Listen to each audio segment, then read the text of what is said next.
News India देख रहे हैं आप और आपके साथ मैं हूं सुरभि तिवारी। और अब खबरों में वक्त हो चला है न्यूज रूम लाइव का। और सबसे पहले बड़ी खबर है दिल्ली से, जहां जंतर मंतर पर प्रदर्शन की तैयारी तो थी, लेकिन इस प्रदर्शन की इजाजत फिलहाल नहीं दी गई है। बताया यह जा रहा है कि आरक्षण में सुधार को लेकर के ये प्रदर्शन होना था, लेकिन इस पर फिलहाल रोक लग चुकी है, यानी अनुमति नहीं मिली है। बताया यह भी जा रहा है कि प्रस्तावित आरक्षण सुधार प्रदर्शन को अनुमति नहीं दी गई है दिल्ली पुलिस की ओर से। पुलिस ने वायरल पोस्ट को लेकर के आगाह भी किया है। नई दिल्ली जिले में बीएनएसएस की धारा 163 लागू कर दी गई है। इसमें 5 या अधिक लोगों के जुटने प्रदर्शन पर भी रोक लगा दी गई है। तो दिल्ली पुलिस की ओर से सीधे सीधे शब्दों में यह कह दिया गया है कि धारा 163 लागू होने के कारण आप एक साथ सामूहिक तौर पर एक जगह पर एकत्रित नहीं हो सकते हैं, और अगर ये करने का प्रयास किया जाता है तो फिर उन लोगों पर कानूनी कार्रवाई भी की जाएगी। वहीं बताया यह जा रहा है कि लोगों से गलत जानकारी शेयर ना करने की भी अपील की गई है दिल्ली पुलिस की ओर से, क्योंकि मॉनिटरिंग लगातार की जा रही है। सोशल मीडिया नेटवर्क्स पर भी तमाम प्लेटफॉर्म्स की देखरेख की जा रही है दिल्ली पुलिस की ओर से, और अगर किसी प्रकार के भ्रम फैलाने की कोशिश किसी तरीके से की जाती है तो फिर उन पर भी कानूनी शिकंजा कसने का काम किया जाएगा। तो दिल्ली से जुड़ी हुई ये बड़ी खबर इस वक्त की आपको बता रहे हैं। जंतर मंतर पर आज प्रदर्शन की अनुमति मांगी गई थी, जो कि अनुमति नहीं मिली है, यानी जो प्रदर्शन आज होने की उम्मीद जताई जा रही थी अब वो स्थगित हो चुकी है। साथ ही बीएनएसएस की धारा 163 को लागू किया गया है, यानी एक जगह पर एक समय पर एक साथ 5 या उससे अधिक लोग नहीं जुट सकते हैं। और इस पर ज्यादा जानकारी के साथ पंकज वानखेड़े हमारे साथ जुड़ चुके हैं। पंकज, जानकारी चाहेंगे आपसे कि दिल्ली में जिस प्रदर्शन की बात कही जा रही थी, फिलहाल तो उस पर रोक लग चुकी है, क्योंकि एक तरफ जहां धारा 163 लागू होने की बात सामने आ रही है, दिल्ली पुलिस नजर रख रही है। क्या तैयारियां आज के लिए दिल्ली पुलिस की ओर से की गई हैं?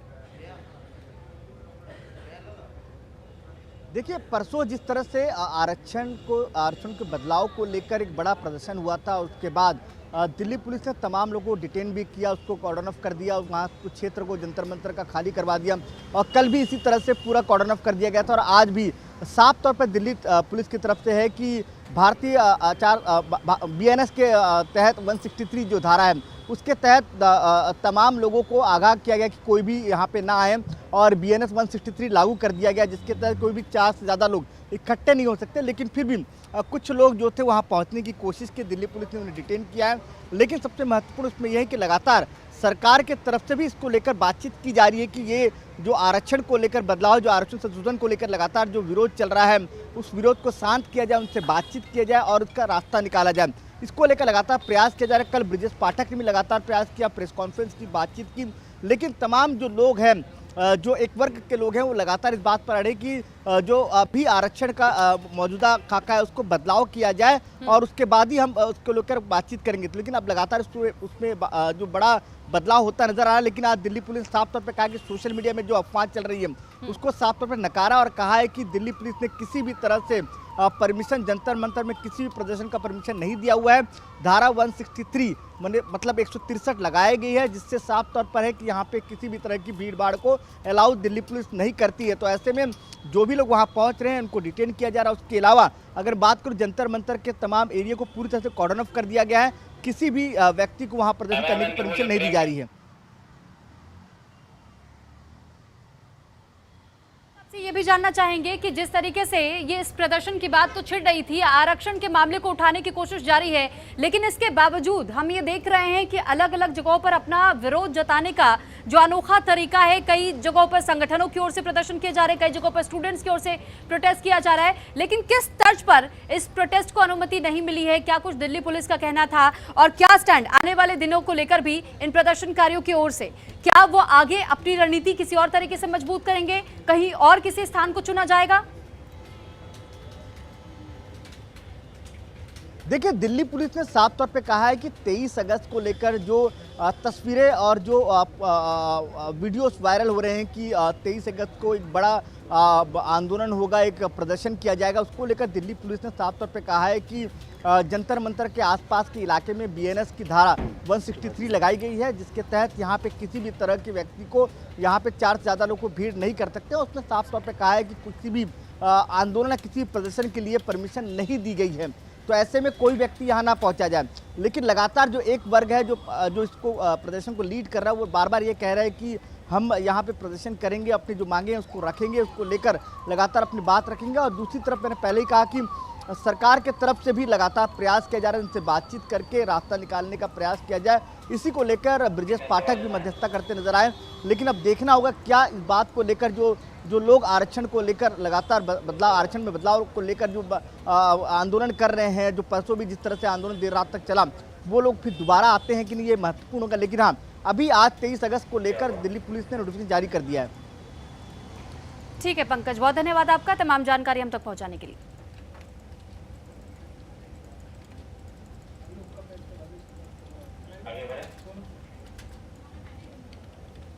तो फिलहाल ये बड़ी खबर इस वक्त आपको बता रहे, दिल्ली के जंतर मंतर से खबर सामने आई, जहां पर अनुमति मांगी गई थी प्रदर्शन को लेकर के, लेकिन ये अनुमति दिल्ली पुलिस की ओर से नहीं दी गई है और धारा 163 को लागू किया गया है, जहां पर 5 से अधिक लोग एक साथ एकत्रित नहीं हो सकते हैं। अगर ऐसा होता है तो फिर उन पर कानूनी कार्रवाई भी की जा सकती है।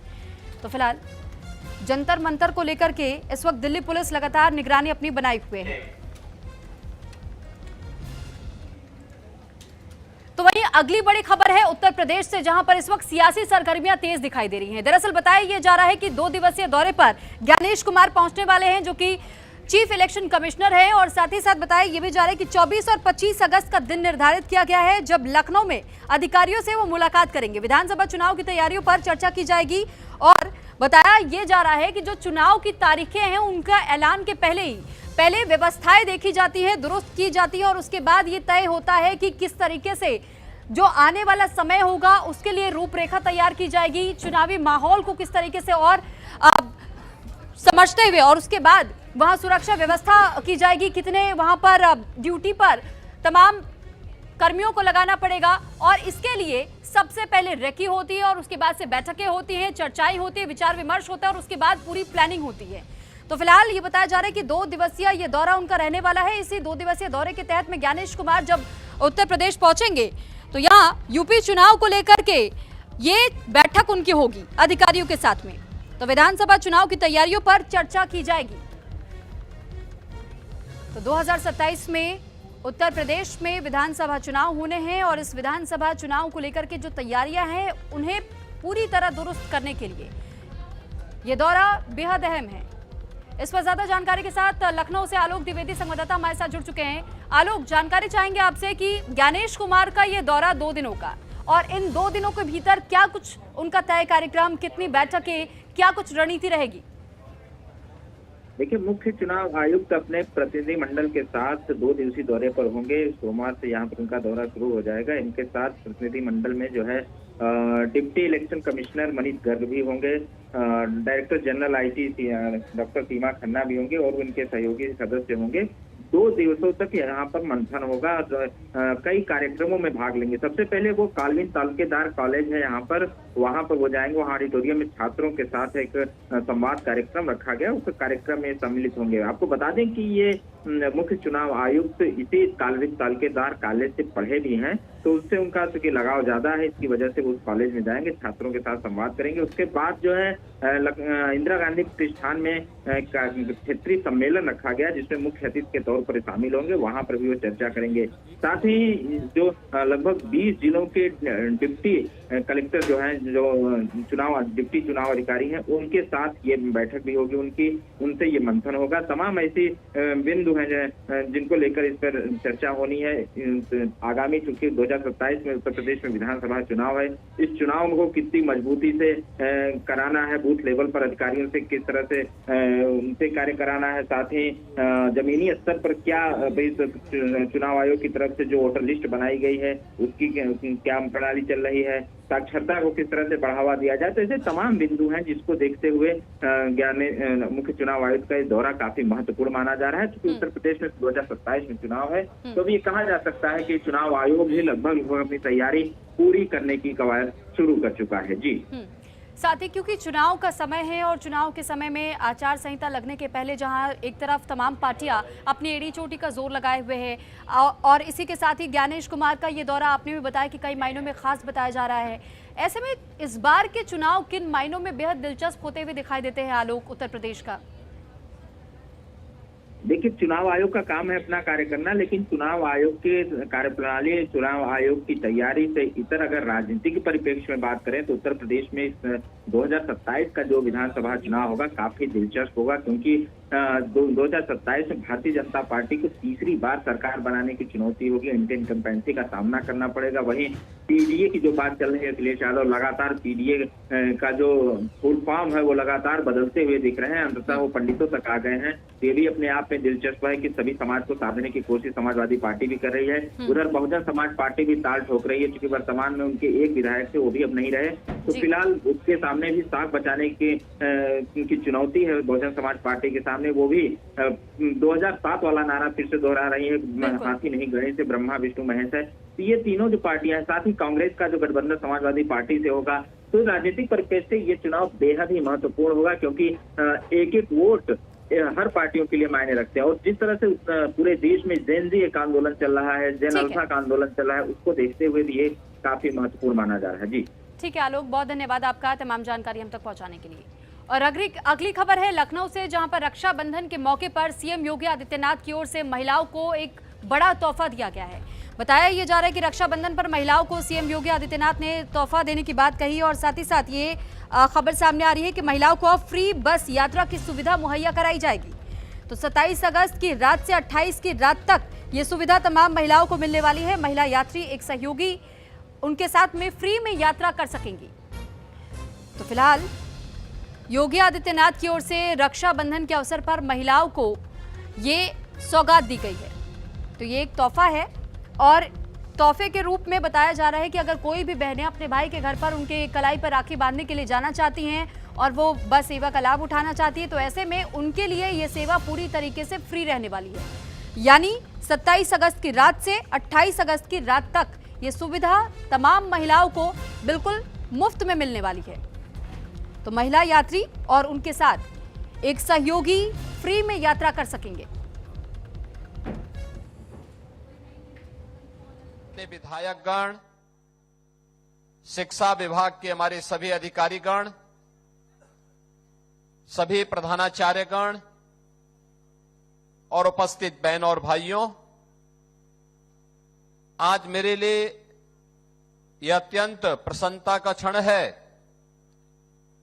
कि रक्षाबंधन के ठीक पहले हम प्रदेश भर की 3,53,000 से अधिक रसोइयों के 4 नए कार्यक्रम को लेकर के यहां पर आए हैं।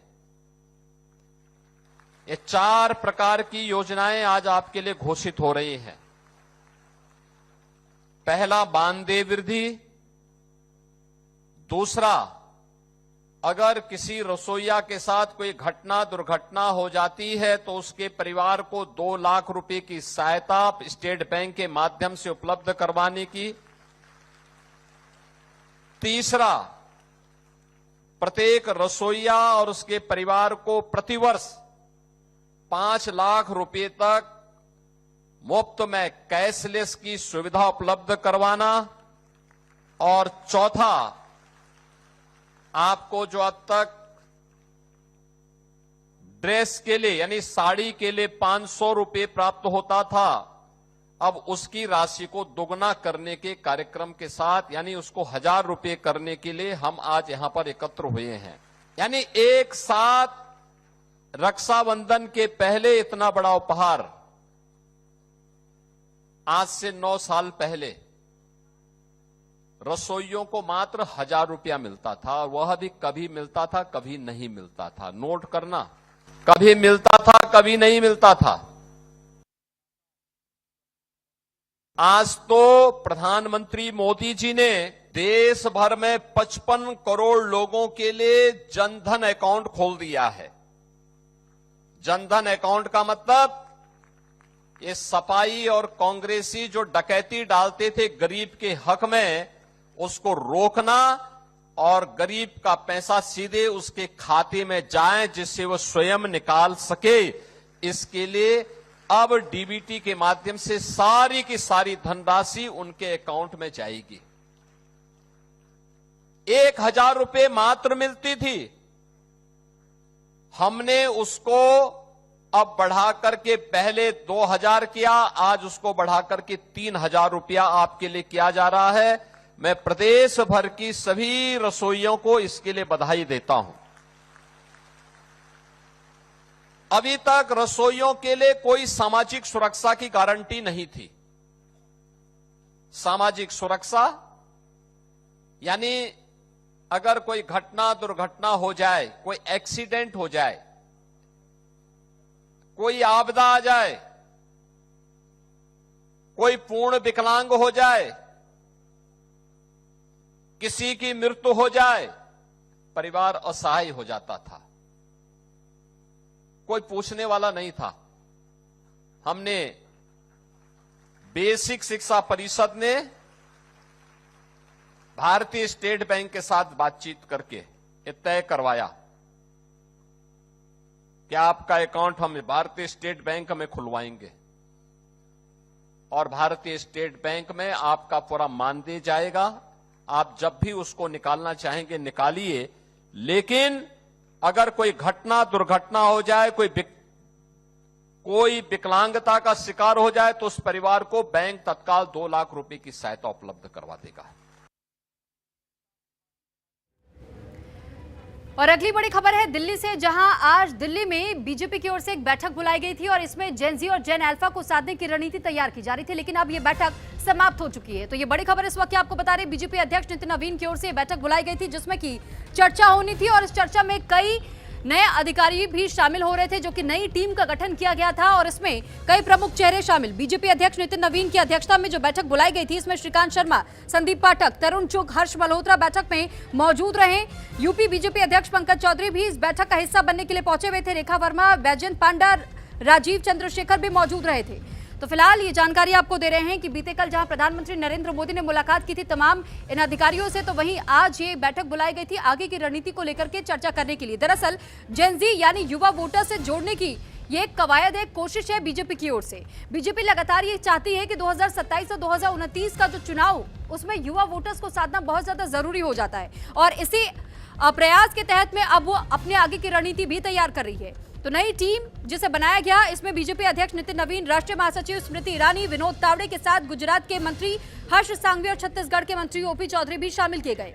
दिल्ली स्थित भाजपा मुख्यालय में जहां बीते कल नितिन नवीन की अध्यक्षता में 65 सदस्यीय नई राष्ट्रीय टीम की पहली बैठक हुई थी। वंदे मातरम को लेकर कांग्रेस के फैसले के खिलाफ प्रस्ताव भी पास किया गया था और बीजेपी ने कांग्रेस के कार्यक्रमों में राष्ट्रगीत के केवल 2 पैरा गाने को लेकर के फैसले की निंदा भी की थी। और आज सुबह जब ये खबर सामने आई कि इनकी दोबारा बैठक बुलाई गई है, इन तमाम अधिकारियों के साथ में नितिन नवीन की अध्यक्षता में यह बैठक होनी थी, जो कि अब समाप्त हो चुकी है और बताया यह जा रहा है कि इसके लिए आगे की रणनीति तैयार की गई है कि 2027 और 2029 का जब चुनाव आए तो उसमें युवा वोटर्स को कैसे साधना है। क्योंकि लगभग ये आंकड़ा हम अगर आपको बताएं तो इस वक्त युवाओं की जो जनसंख्या है पूरे भारत में लगभग 40 से 50 करोड़ के आसपास का ये आंकड़ा सामने आता है और इसी डेटा को कहीं ना कहीं साधना चाह रही है इस वक्त बीजेपी, क्योंकि सबसे बड़ी पार्टी बीजेपी और बीजेपी की ओर से लगातार ये प्रयास जारी है कि कैसे युवा वोटर्स को साध लिया जाए।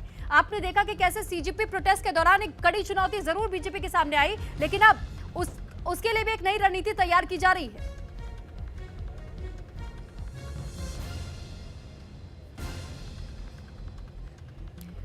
और इस पर ज्यादा जानकारी के साथ पंकज वानखेड़े इस वक्त हमारे साथ फोन लाइन पर जुड़ चुके हैं। पंकज, जानकारी चाहेंगे आपसे कि बैठक शुरू हुई जो कि अब समाप्त हो चुकी है, इस बैठक में क्या कुछ चर्चा हुई है, क्या संभावनाएं जताई जा रही है इस बैठक को लेकर के, क्या आगे की प्लानिंग पहले से तैयार हो चुकी है बीजेपी के लिए?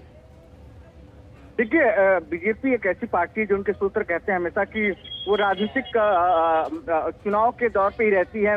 जब भी एक चुनाव समाप्त होता है दूसरी चुनाव की तैयारी करना शुरू कर देते हैं।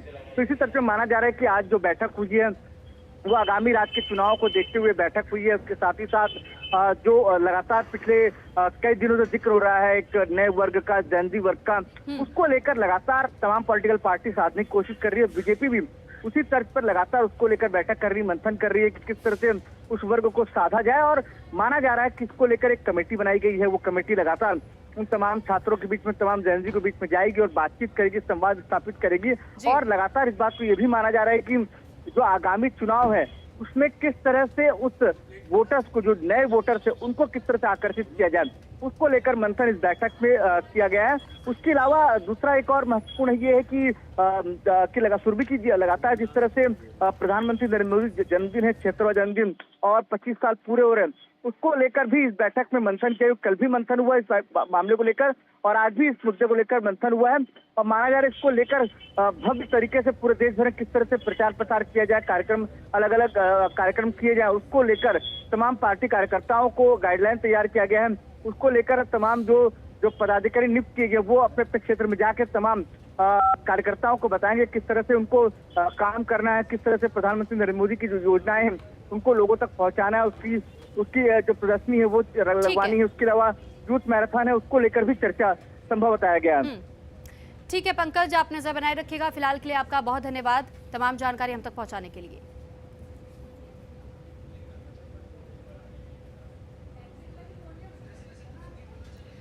तो वहीं अगली खबर बदायूं से सामने आई है, जहां इस वक्त बाढ़ जैसे हालात बने हुए और गांव के भीतर इस वक्त जलभराव होने की वजह से लोगों के घरों के भीतर पानी घुस चुका है। सड़कें पूरी तरीके से दरिया में तब्दील हो चुकी हैं। ये तस्वीरों को देखकर के आप खुद भी अंदाजा लगा सकते हैं कि इस वक्त बदायूं की स्थिति किस तरीके से बेहाल दिखाई देती है। वहां जो ग्रामीण लोग रह रहे हैं उनकी ओर से भी लगातार ये कहा जा रहा है कि या तो उन्हें सुरक्षित स्थानों पर पहुंचाया जाए या उनके लिए व्यवस्था की जाए, किसी भी तरीके से जल निकासी के प्रबंध को मजबूत किया जाए। तो फिलहाल बदायूं की ये तस्वीर इस वक्त हम आपको दिखा रहे हैं। बताया जा रहा है कि नदी के कटान और बाढ़ से कई गांव इस वक्त प्रभावित हो चुके हैं।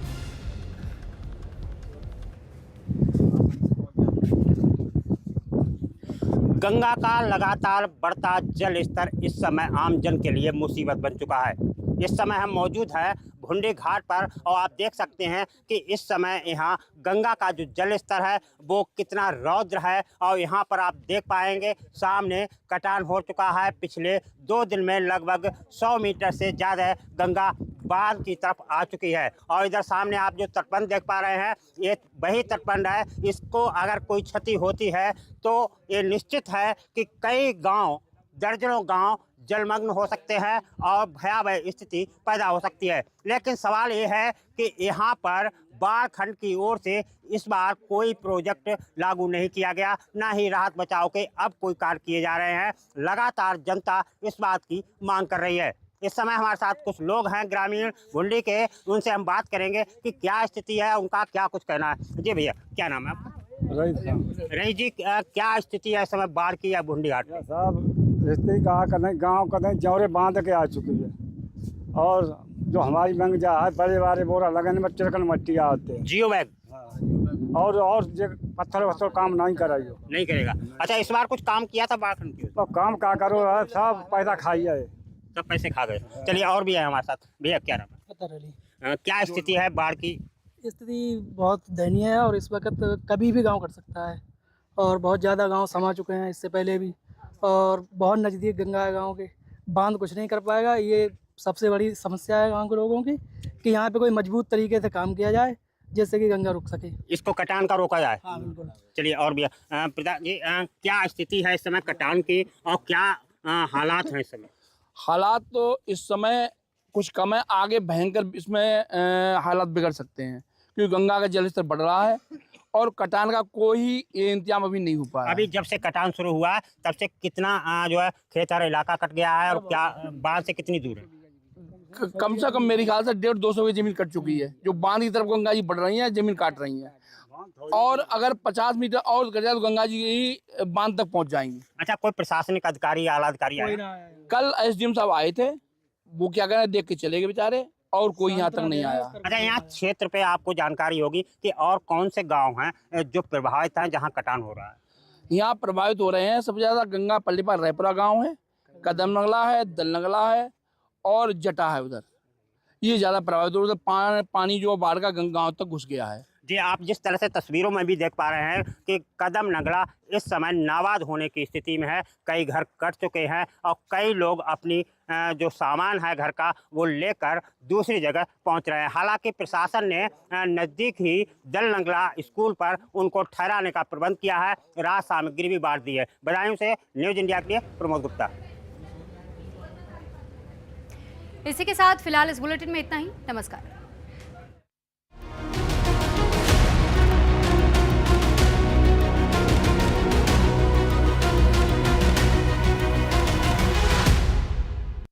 नए भारत का नया उत्तर प्रदेश।